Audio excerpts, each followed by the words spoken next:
Hi everyone, it is again very windy, but hopefully you can hear me properly this time. So I am currently in front of Edinburgh Castle. So this is the site of the ancient and early medieval Gododdin, which is mentioned in the Gododdin.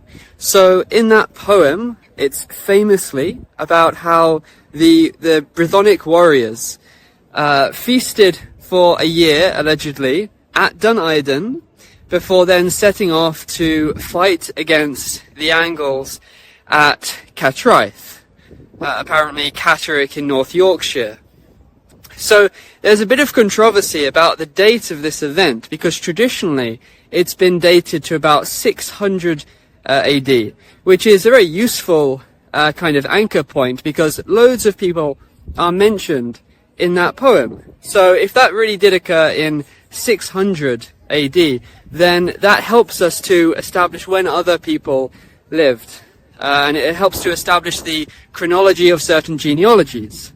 But the issue is that more recently, John Cock has suggested an alternative interpretation of the poem, Gododdin, suggesting that actually it occurred during the reign of Urian of Reged in around about 580, which obviously would throw everything back by 20 years.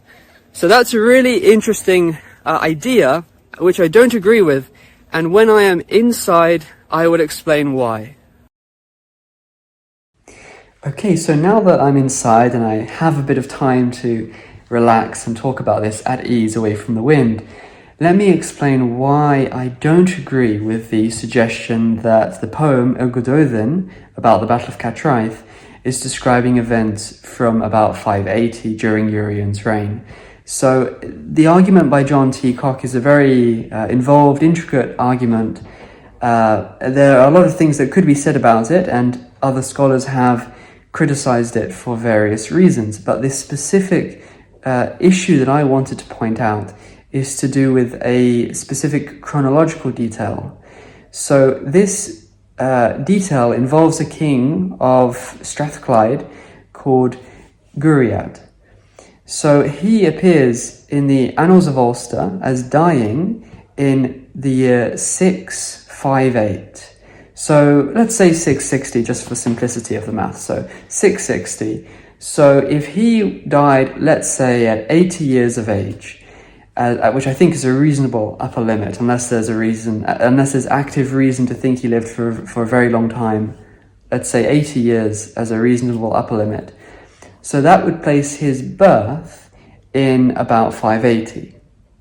Now the issue is that he actually appears in the poem about the Battle of Catraeth, where he and his father are mentioned as being witnesses to the events. So they aren't described specifically as participating in the battle, but they're described as witnessing the heroic valor of one of the warriors there before they were taken away. So perhaps Gododdin was young at the time, perhaps he wasn't able to fight, that's why he was taken away, maybe. But in any case, he's described as being a witness to the valor of this other hero.